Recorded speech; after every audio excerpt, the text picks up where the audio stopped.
Assalamualaikum warahmatullahi wabarakatuh. Salam sehat untuk kita semua. Pada kali ini kita kembali lagi kepada mata kuliah tenaga air pertemuan ketiga dengan pembahasan PLTA dengan waduk. Nah, pada pertemuan pertama kemarin kita sudah mempelajari ya pendahuluan dan sejarah tenaga air pada umumnya. Dilanjut pada pertemuan kedua kita mempelajari mengenai skema pembangkit listrik tenaga air. Nah, di sini kita mempelajari bagaimana skemanya mulai dari air di bendung sehingga terbentuk waduk, dari waduk mengalir masuk ke intake dan melalui pipa pesat, dari pipa pesat masuk ke turbin, memutar turbin, menghasilkan listrik dari generator, lalu masuk ke powerhouse listriknya.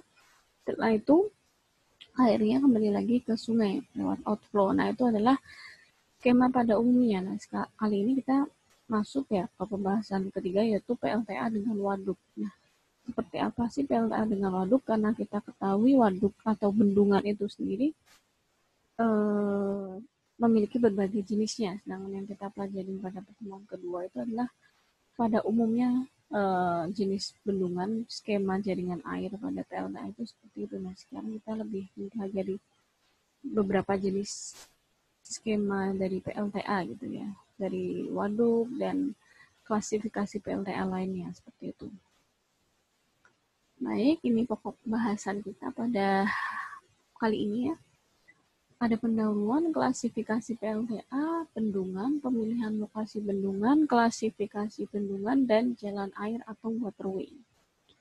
Nah, ini yang kita sudah pelajari bersama ya pada pertemuan kedua kemarin mengenai skema PLTA pada umumnya. Jadi ada beberapa bangunan pendukung seperti bendungan, bangunan intake yang ada di sini, ada saluran pengantar atau pipa pesat atau sering disebut dengan penstock. Lalu ada turbin, generator rumah powerhouse, lalu keluar outflow kembali ke sungai. Ini adalah skema pada umumnya. Sedangkan kalau kita ketahui PLTA itu ada beberapa jenisnya, tidak hanya seperti ini saja. Ada PLTA pada aliran sungai, ada PLTA menggunakan waduk seperti ini, dan PLTA menggunakan waduk pun juga terdiri dari beberapa jenisnya. Jadi pada umumnya seperti ini. Nah, kali ini kita akan mempelajari bentuk skema lain dari PLTA gitu ya. Nah, contohnya seperti ini. Jadi PLTA tidak hanya dengan waduk, tapi juga ada yang menggunakan aliran sungai. Aliran sungai pun juga ada yang PLTA-nya langsung di sungai, ada juga PLTA yang di bendung dan letaknya PLTA itu jauh dari sungai atau jauh dari bendung. Nah, PLTA yang jauh dari bendung tetap menggunakan penstock atau pipa pesat ya. Ada yang pendek, sedang, dan panjang. Pendek, sedang, dan panjang ini adalah panjangnya pipa pesatnya. Lalu yang kita pelajari kemarin PLTA dengan waduk secara umum itu pun juga ada beberapa jenisnya. Ada PLTA dekat dengan bendungan dan PLTA yang jauh dari bendungan. Nah, PLTA dekat bendungan biasanya dia tidak membutuhkan subtank atau kolam untuk penekan air. Tapi kalau yang jauh dari bendungan biasanya membutuhkan yang namanya subtank itu. Nah, ini ada juga tampungan dengan pompa, pasang surut, dan gelombang. Cuman di sini kita hanya mempelajari di bagian PLTA aliran sungai dan PLTA dengan waduk. Nah, di sini kita lebih terfokus ya, jadi klasifikasi menjadi beberapa tipe yang akan kita bahas pada kali ini. Jadi PLTA dapat dibedakan menjadi beberapa tipe itu berdasarkan kapasitas pembangkitan, berdasarkan aliran sungai atau aliran langsung, dan tambungan air atau waduk. Jadi kalau kita lihat gambar di sini, pada umumnya kemarin kita belajarnya waduk ini ya. Ternyata ada juga PLTA yang memanfaatkan sungai. Lalu di sini ada PLTMH. PLTMH itu adalah pembangkit listrik mini hidro, mikrohidro. Nah, ini juga salah satu PLTA juga. Cuman skalanya kecil. Nah, ini yang perlu kita pelajari.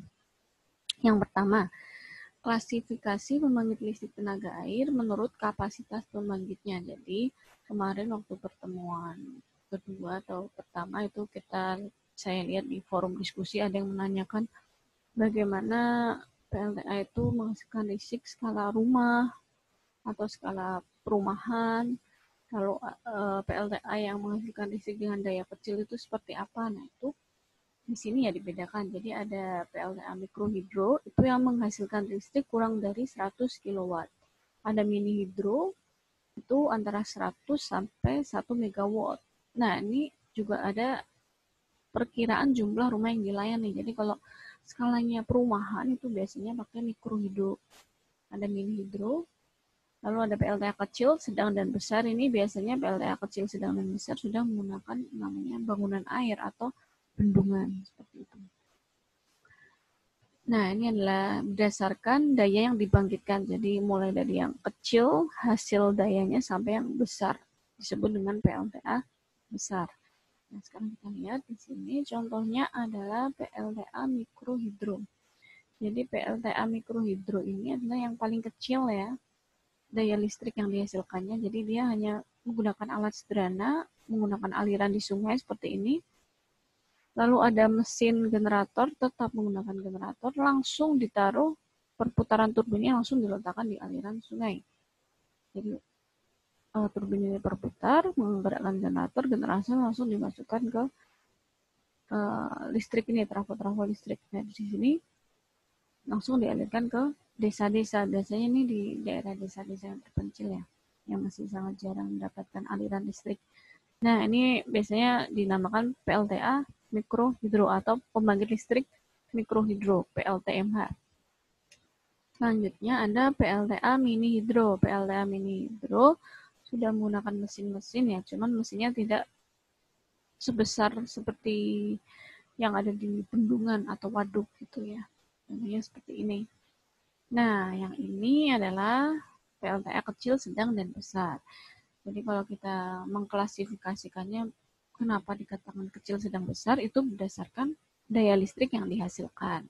Daya listrik yang dihasilkan itu berdasarkan apa? Berdasarkan debit dan tinggi jatuhnya. Jadi kalau kita lihat, oh ini PLTA-nya menghasilkan listrik sekian kilowatt. Oh berarti PLTA tersebut digolongkan PLTA sedang. Seperti itu. Jadi kita bisa mengklasifikasi kecil, sedang, dan besar itu berdasarkan daya listrik yang dihasilkan. Nah, itu pertama adalah klasifikasi PLTA menurut kapasitas pembangkitnya. Sekarang yang kedua adalah klasifikasi PLTA berdasarkan tipe aliran sungai langsung. Jadi yang kemarin kita pelajari itu PLTA pada umumnya dengan bendungan atau dam, ada waduk, lalu ada PLTA di bawahnya. Tapi ternyata ada juga PLTA yang menggunakan aliran yang langsung dari sungai. Contohnya seperti ini ya. Jadi pada aliran langsung ini biasanya dibangun di sungai perennial. Sungai perennial itu apa? Adalah sungai yang memiliki aliran sungai sepanjang tahun. Jadi pada musim kemarau, musim penghujan itu alirannya atau debit yang mengalir di sungai ini itu relatif rata-rata debitnya sama. Jadi kalau kita lihat pada umumnya sungai itu kan ada ketika kering debitnya kecil, ketika hujan debitnya besar. Nah, berarti yang cocok untuk PLTA aliran sungai langsung itu adalah debit yang hampir konstan setiap tahunnya. Jadi entah itu musim kemarau ataupun penghujan, debitnya selalu ada atau hampir sama setiap sepanjang tahun. Nah, pada sungai ini biasanya dibangun bendung, jadi bukan bendungan ya, tapi bendung, cukup bendung. Bendung itu relatif lebih kecil bangunannya daripada bendungan. Jadi bendung ini digunakan untuk mengalirkan sungai melalui saluran pembawa atau pipa pesat. Jadi sama, tetap pakai pipa pesat menuju ke rumah tenaga atau powerhouse. Jadi sama ya selanjutnya ya, gaya listriknya dihasilkan melalui perputaran tubir, lalu ada generator. Nah, ini sama seperti PLTA pada umumnya. Nah, di sini bendung tidak berfungsi untuk menampung air. Kalau bendungan itu kan untuk menampung air. Kalau bendung tidak ya. Bendung hanya berfungsi untuk mengalirkan air sungai melalui saluran pembawa atau pipa pesat. Jadi fungsinya bendung di sini tidak untuk menampung air, tapi untuk mengalirkan aliran sungai melalui saluran pipa pesat ke turbin. Nah, jadi besarnya daya listrik yang dihasilkan sekali lagi itu berdasarkan dua hal ini ya, debit dan tinggi jatuh atau head. Nah, ini adalah klasifikasi PLTA, tipe aliran sungai. Jadi kita bisa lihat di sini ada PLTA tepat di belakang bendung dan PLTA yang jauh dari bendung. Lalu ini sama, ada pipa pesat, ada penangkap pasir, kolam perenang, pipa pesat, turbin, dan ini sama ya, skemanya sama seperti yang pada pertemuan 2 sudah kita bahas. Nah, di sini contohnya adalah tipe aliran sungai pada lokasi dataran rendah. Jika ada di dataran rendah, maka biasanya letak rumah tenaga atau powerhouse itu terletak jauh dari bendungnya. Misalnya ini adalah bendungnya, jadi powerhouse-nya lokasinya tidak berdekatan dengan bendung, tetapi biasanya ini ada bendung, ini adalah saluran atau pintu airnya untuk mengalirkan air ke powerhouse. Jadi powerhouse-nya berada di sini. Nah, kalau di dataran rendah itu biasanya debitnya besar ya. Sedangkan head atau tinggi jatuhnya kecil. Karena perbedaan elevasinya kecil, jadi head atau tinggi jatuhnya kecil. Ini adalah kriteria sungai klasifikasi PLTA tipe aliran sungai pada dataran rendah. Sekarang, ini contohnya juga dataran rendah, contohnya ada di PLTA Lodaya Blitar, Jawa Timur. Jadi ini ada sungainya, ini aliran sungai, ini ada bendung. Jadi bendungnya sifatnya bukan untuk menampung air ya. Ini adalah bendung untuk membendung. Dari air ini di bendung airnya dialihkan melalui aliran pembawa yang ada di sini. Jadi dari aliran ini di sini ada pipanya dan ada PLTA-nya di sini. PLTA di sini menghasilkan listrik. Lalu airnya kembali lagi ke sungai. Ini contohnya PLTA tipe aliran sungai pada dataran rendah. Ada contohnya di Lodaya Blitar, Jawa Timur. Nah, sekarang ada PLTA tipe aliran langsung sungai pada dataran tinggi. Kalau dataran tinggi itu lokasinya cenderung curam, kemiringannya itu cukup tajam ya. Sehingga kita bisa lihat contohnya di sini, ini adalah sungainya. Nah, kriterianya seperti apa kalau yang di dataran tinggi?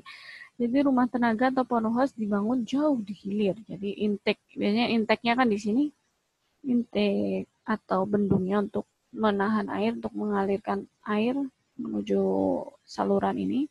Jadi di sini ada intake, airnya sebagian dialirkan ke saluran ini untuk menggerakkan PLTA, sebagian tetap mengalir di sungai. Nah, di sini airnya mengalir melalui saluran ini ya, saluran. Nah, di saluran ini terdapat beberapa kolam. Yang pertama adalah kolam untuk menangkap sedimen. Jadi di sini ada kolam untuk menangkap sedimen. Jadi air yang mengalir itu kita salurkan di sini. Ini ada kolam menangkap sedimen. Jadi sedimen-sedimen batu, pasir dan lainnya dibiarkan mengendap di sini. Setelah itu, setelah sedimen mengendap, masuk ke forebeteng atau kolam penenang sebelum airnya masuk ke pipa pesat atau penstock yang ada di sini. Setelah masuk ke kolam penenang, aliran akan langsung masuk ke pipa pesat. Nah, ini jadi kenapa channel atau saluran ini kemiringannya cari yang tidak terlalu miring ya, supaya untuk mempertahankan tinggi jatuhnya tinggi atau panjang pipa penstock. Jadi tinggi jatuh pipa penstock ini elevasinya tinggi. Jadi kalau headnya atau elevasinya tinggi, maka daya listrik yang dihasilkan akan besar ya. Jadi oleh karena itu channel atau saluran yang ada di sini kemiringannya tidak terlalu tajam. Tapi ketika masuk ke pipa penstock, langsung kemiringannya cukup curam atau tajam.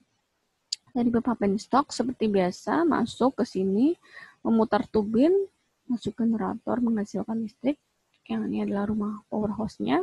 Setelah air memutar turbin, lalu selanjutnya kembali lagi ke sungai. Jadi intinya prosesnya sama ya, ada pipa pesat, turbin, generator itu sama. Yang membedakan adalah jenis bangunan pendukungnya. Jadi kalau di dataran tinggi ada salurannya, ada pengendap sedimennya, ada kolam penenangnya, seperti itu. Lanjut lagi, nah itu tadi adalah klasifikasi PLTA pada sungai. Sekarang kita masuk ke klasifikasi PLTA tipe tampungan air. Nah, ini yang kita pelajari kemarin ya, tipe tampungan air atau menggunakan waduk. Jadi ada air waduk, ada intake, masuk ke pipa pesat, Ada juga yang masuk ke terowongan pembawah, saluran pembawah, kolam penanang, pipa pesat. Ini sama ya, turbin, generator, transformator. Ini sama semuanya, yang beda adalah bangunan pendukungnya di sini. Nah, bedanya apa? Yang pertama ini ada dua nih, A dan B. Kalau kita yang pelajari skema kemarin adalah yang A, karena PLTA pada umumnya. Jadi ada waduk, ada dam atau bendungan, lalu ini adalah pipa pesat memutar turbin gitu ya.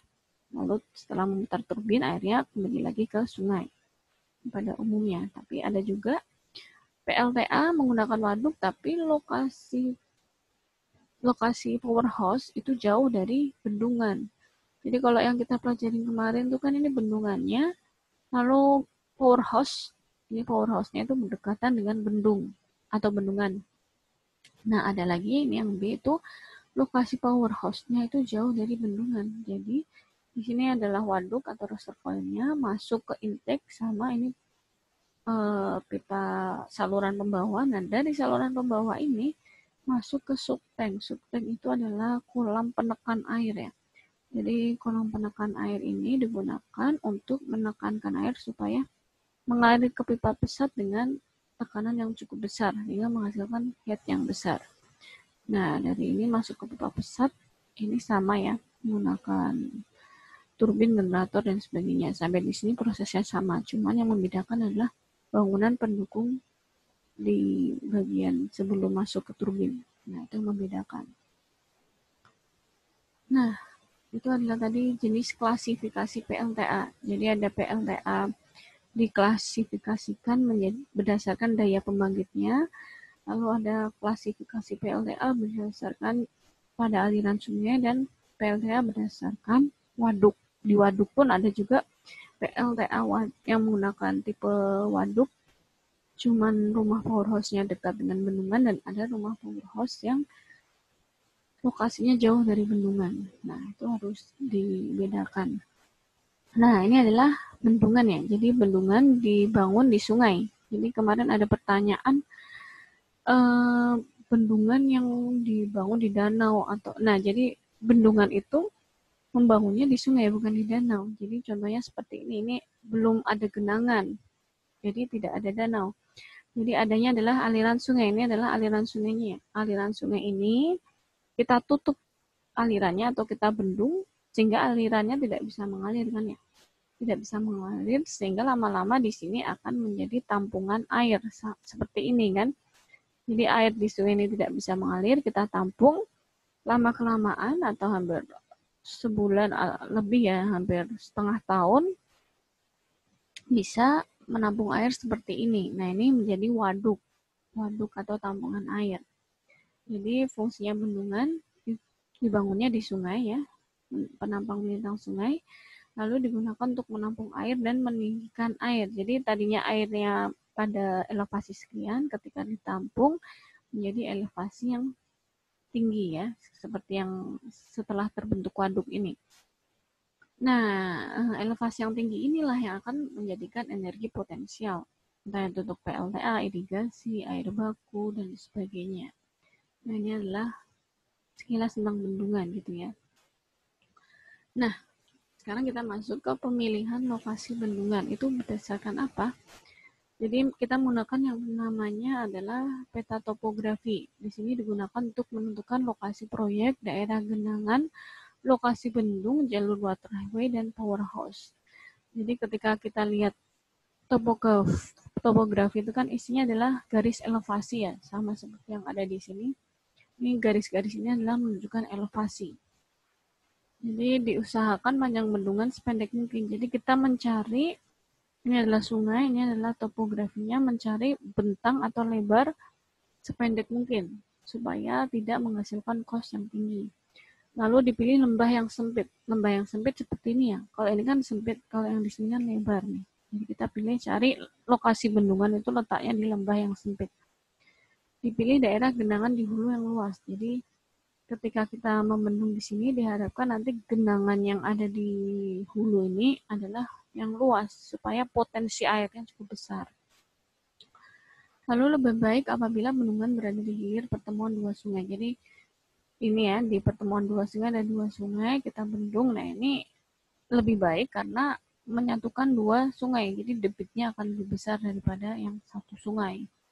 Seperti itu. Ini adalah pemilihan lokasi bendungan dengan syarat nomor satu yaitu topografi ya. Yang kedua adalah geologi. Jadi ketika kita memilih lokasi bendungan atau PLTA, kita harus mempertimbangkan geologinya. Jadi survei geologi untuk mengetahui retakan-retakan, celah-celah, patahan yang menyebabkan bocoran pada bendungan.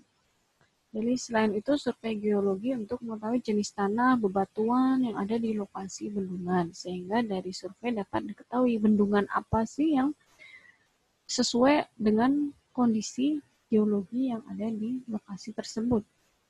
Misalnya tanahnya kurang baik, oh berarti kita harus menggunakan bendungan beton. Oh ternyata lokasi tanahnya cukup baik, oh kita cukup menggunakan bendungan urukan. Nah, oleh karena itu kita harus sangat memahami kondisi geologinya. Seperti contohnya ini adalah kasus di Waduk Jati Gede. Jadi ada poin-poin yang saya tandai merah ini ya, saya lingkari merah. Ini adalah yang berbau geologi. Jadi yang pertama, ini adalah masalah pertama adalah infrastruktur sekitar Waduk Jati Gede tidak seharusnya dibangun di sana. Karena di wilayah Waduk Jati Gede ini ada lempeng tektonik yang aktif dan epicentrum gempa yang membahayakan. Jadi kalau ketika lempeng ini bergerak atau gempanya bisa bergerak gitu ya, sehingga sangat membahayakan waduk akan mengalami kebocoran. Ini pendapat ini disampaikan oleh ahli geologi dari UNPAD ya. Lalu epicentrum gempa pernah terjadi gempa merusak potensi gempa besar ya, lebih dari 8 skala Richter. Jadi ketika terjadi gempa itu sangat membahayakan untuk waduk-waduk besar. Lalu ada juga lempeng tektonik aktif. Jadi di Waduk Jati Gede ini, di tanahnya ini, di lapisan bawahnya ada lempeng tektonik aktif. Patahan aktif beribis akan menjebol waduk. Jadi patahan aktif beribis namanya di sini bisa menyebabkan potensi yang sangat bahaya yaitu menjebol waduk. Nah, ini adalah contoh gambar patahan beribis, yaitu Bukit Pareogreung dulu menyatu, sekarang patah dan bergeser. Jadi ini ya, dulu bukit ini menyatu, sekarang bergeser. Sehingga melihat kondisi ini berarti, lokasi ini dekat dengan Waduk Jati Gede, berarti di dekat Waduk Jati Gede itu masih sangat terpengaruh oleh patahan beribis ini. Ini adalah dari sisi geologi. Jadi kita harus cari lokasi untuk membangun bendungan yang digunakan untuk PLTA ini yang aman ya dari sisi geologi. Kalau misalnya kondisinya memang secara geologi tidak aman, berarti kita harus mencari struktur atau merencanakan struktur bendungan yang baik. Misalnya menggunakan bendungan beton, lalu desainnya seperti apa supaya bisa bisa mengatasi adanya patahan, gempa dan sebagainya seperti itu. Lalu selain topografi dan geologi, kita juga harus memasukkan beberapa pertimbangan hidrologi dan sedimentasi. Jadi hidrologi berhubungan dengan debitnya. Jadi kalau lokasi tersebut debitnya cukup besar, sungainya berarti sangat berpotensi akhirnya untuk digunakan sebagai PLTA. Jadi dari hidrologi kita bisa menentukan kapasitas waduknya berapa kubik, kebutuhan air irigasi yang diperlukan berapa, air baku, dan tentunya PLTA-nya ya. Lalu ada juga sedimentasi. Jadi di sini sedimentasi dipertimbangkan karena supaya kita mengetahui kira-kira ketika kita sedang merencanakan bendungan yang untuk PLTA ini, kira-kira dengan nilai sedimentasi yang tinggi pasti umur rencana bendungan atau waduk akan kecil. Tapi kalau sedimentasinya besar, sedimentasinya kecil, maka umur waduk akan menjadi lama gitu. Nah, yang terakhir nomor 5, sebenarnya ada beberapa pertimbangan lain. Di sini yang saya tampilkan hanya 5, adalah masalah sosial. Jadi, kalau kita lihat di sini, sebelum terjadi genangan waduk ya, ini adalah waduk yang masih kering. Jadi waduknya belum terbangun ya, waduknya belum jadi tampungan air. Lokasinya masih berupa sawah, hutan, daerah pemukiman, jalan jembatan, dan fasilitas umum lainnya yang ada di sini. Nah, ketika bendungan sudah jadi dan ini mulai tergenangi oleh air, maka lama-kelamaan segala lahan, fungsi lahan yang ada di sini akan tergenang. Jadi, baik rumah, jalan, sawah, semuanya akan mulai tergenang seperti sini. Nah, di sinilah yang akan menjadikan masalah sosial. Kadang masalah sosial ini lebih sulit diperselesaikan ya daripada masalah tekniknya. Jadi harus ada pembebasan lahan, harus ada sosialisasi dan lain-lain sebagainya supaya tidak terjadi masalah sosial ini. Nah, di sini tadi sudah kita jelaskan ya pemilihan lokasi bendungnya. Sekarang kita masuk ke klasifikasi bendungan. Jadi sebelum kita setelah kita mengetahui lokasi bendungannya seperti apa, nah kita baru tahu nih kira-kira bendungan apa yang cocok dibangun di situ. Bendungan khususnya untuk dibangun PLTA ya. Jadi di sini klasifikasi bendungan ada terdiri dari beberapa jenis. Ini yang pertama berdasarkan tipe bendungannya. Jadi ada bendungan besar dan bendungan kecil. Kalau bendungan besar itu puncak bendungan itu tidak kurang dari 500 meter. Jadi kurang dari 500 meter puncaknya, tinggi puncak ini ke dasar waduk atau dasar bendungan itu kurang dari 500 meter itu berarti kecil. Kalau lebih dari 500 meter berarti bendungan besar. Lalu kapasitas waduk yang terbentuk tidak kurang dari 1 juta meter kubik. Debit banjir maksimumnya tidak kurang dari 200 meter kubik per detik. Nah, jika kurang dari ini maka dikatakan bendungan kecil. Contohnya seperti ini. Ini termasuk besar, dengan yang di bawah ini kecil. Nah, lalu tipe bendungan berdasarkan tujuan pembangunan. Jadi ada bendungan dengan tujuan tunggal, ada bendungan serbaguna. Tunggal maksudnya apa? Misalnya bendungan itu dibangun tujuannya untuk PLTA, misalnya hanya untuk PLTA, itu berarti tujuannya tunggal. Bahkan banyak juga bendungan yang dibangun dengan multipurpose atau tujuannya serbaguna. Misalnya bendungan tersebut dibangun digunakan untuk PLTA, untuk irigasi, untuk mengendali banjir, untuk perikanan, untuk wisata, dan lain-lain. Nah, itu adalah multipurpose. Jadi satu bangunan berupa bendungan tapi fungsinya banyak seperti itu. Nah, sekarang berdasarkan konstruksinya. Nah, ini yang kemarin sudah saya share videonya di Kolabor, sudah teman-teman lihat dan teman-teman banyak juga yang memberi tanggapan dan pertanyaan di forum diskusi. Nah, di sini saya hanya menitik tekankan bahwa kita mempelajari klasifikasi bendungan, kriteria bendungan seperti apa, itu poinnya adalah supaya kita mengetahui, oh, yang kita pelajari adalah tenaga airnya. Nah, bendungan ini adalah bangunan pendukungnya. Sehingga di tenaga air ini kita mempelajari bendungannya hanya untuk sebagai bangunan pendukung. Jadi tidak detail sampai konstruksi bendungannya, lalu gaya-gaya yang ditimbulkan. Kalau gaya-gaya yang ditimbulkan dari bendungan itu biasanya dipelajarinya di mata kuliah itu ya tanah ya, stabilitas tanah seperti itu, atau fondasi dan lain sebagainya.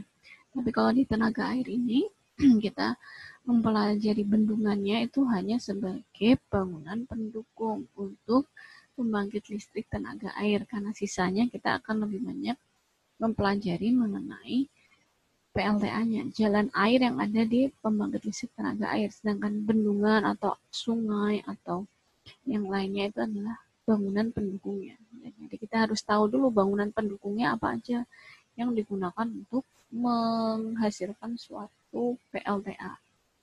Jadi di sini tipe bendungan berdasarkan konstruksi yang sudah teman-teman lihat ya kemarin di video yang sudah saya share, ada dibedakan jadi dua, ada berdasarkan bendungan urugan dan bendungan beton. Seperti itu. Nah, yang pertama bendungan urugan. Bendungan urugan sendiri terbagi menjadi beberapa tipe. Ada urugan homogen, ada bendungan urugan zonal ya, lalu ada bendungan urugan sekat.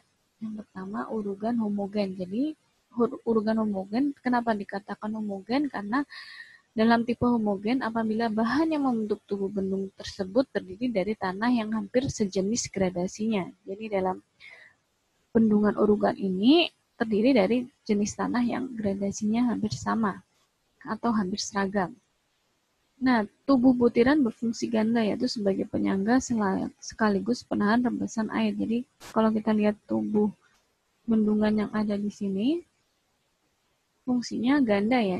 Yang pertama sebagai penyangga. Penyangga itu untuk menahan tubuh bendung sendiri supaya tidak terjadi guling atau supaya tidak runtuh gitu bendungannya. Jadi sebagai penyangga. Yang pertama, lalu untuk menahan rembesan air. Jadi bendungan ini fungsinya juga untuk menahan rembesan air supaya airnya tidak mengalami bocor. Nah, biasanya di sisi yang ada airnya ini, sisi dalam, itu dilindungi oleh slope protection. Jadi kemiringannya dilindungi oleh lapisan tahan air supaya tidak terjadi rembesan. Nah, di sini ada titik-titik ini adalah garis rembesan air yang apabila bendungan ini muka airnya cukup tinggi, akan sangat mungkin terjadi yang namanya rembesan air. Cuman ini kalau sudah sangat hampir jarang sekali terjadi gitu ya rembesan air ini, karena kalau sampai terjadi rembesan air berarti kita harus segera memperbaiki slope protection-nya. Nah, untuk garis freatik atau garis rembesan air ini juga dipelajari di stabilitas tanah atau ilmu geotekniknya gitu. Ini yang pertama. Yang kedua adalah bendungan zonal. Bendungan zonal terbagi menjadi 3, ada zonal tirai, zonal miring, dan zonal inti vertikal. Jadi yang digolongkan tipe zonal apabila timbunan yang membentuk tubuh bendung terdiri dari bendungan dengan gradasi yang berbeda-beda dalam urutan lapisan tertentu.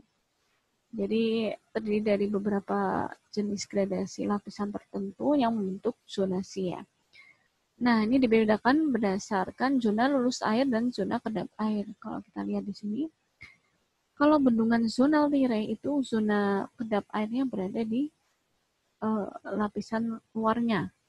Di sini ada zona kedap air, ini ada zona transisi, nah ini adalah zona lolos air. Ini adalah air waduknya di sini. Jadi air waduk langsung berhadapan dengan zona kedap air. Ini adalah zona tirai. Yang kedua, bendungan zonal inti miring. Jadi ini adalah bendungan urugannya. Ini titik-titik ini masih lapisan atau timbunan ya, yang masih lulus air. Setelah ini lulus air, nah ini baru pada lapisan tertentu itu adalah lapisan kedap air. Seperti itu. Lalu yang ketiga ini bendungan zonal inti vertikal. Jadi adanya di tengah. Kalau kedap airnya ada di tengah. Kalau miring, kedap airnya miring. Kalau tirai, kedap airnya berada di lapisan permukaannya atau paling ujung. Nah, kemarin ada yang menanyakan juga bagaimana membangun yang layer seperti ini zonasinya. Nah, itu kita pelajari ya di metode peralatan konstruksi bagaimana pembangunannya. Jadi kalau sekilas kita membangunnya, kita pasti membangunnya dari yang awal pondasinya. Ada pondasi di sini, baru kita bangun awal dari layer yang paling tengah. Misalnya ini adalah zona kedap air, berarti kita bangun dulu yang kedap air, baru transisi, baru zona yang paling luar berupa urukan lulus air ini. Jadi pembangunannya per zona gitu. Kemarin ada yang menanyakan seperti itu ya di kolabor kalau tidak salah. Lanjut lagi ke yang ketiga adalah bendungan sekat.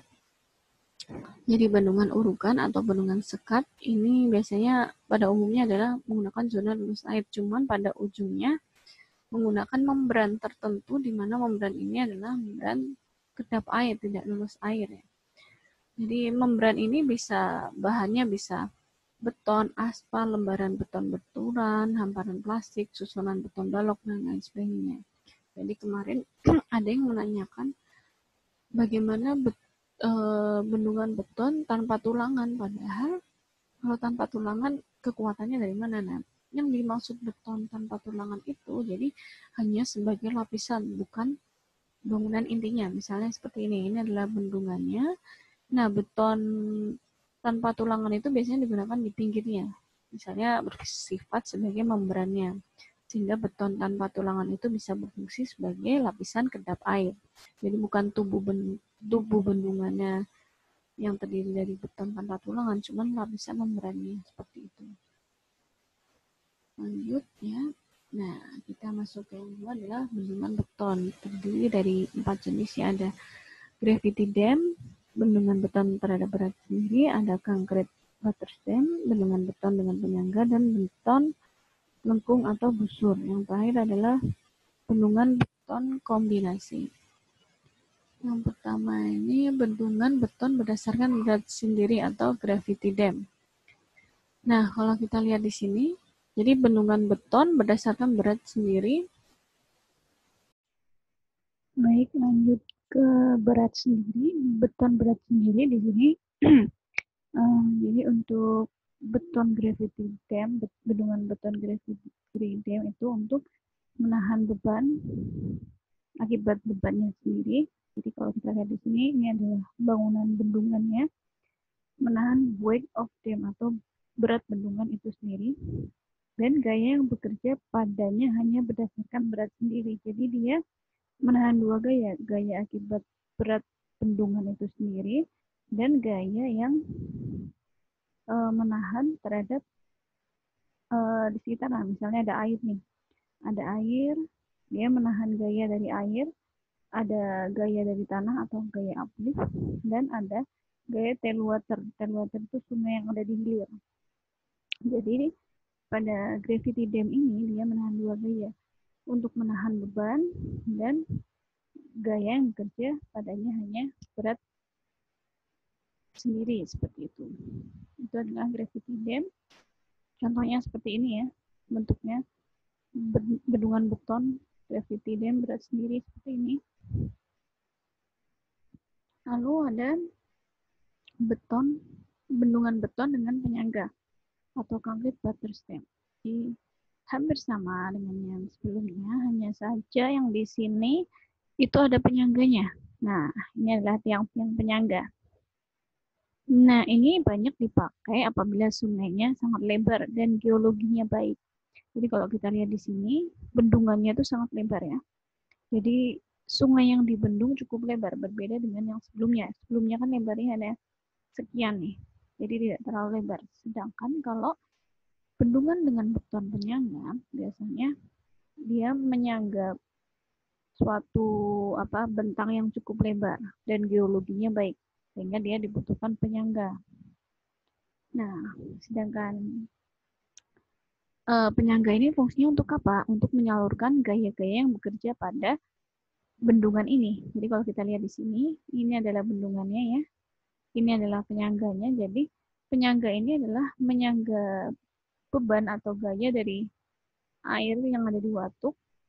Lalu dengan berat beban atau dam itu juga disangga oleh penyangga itu sendiri. Jadi seperti itu.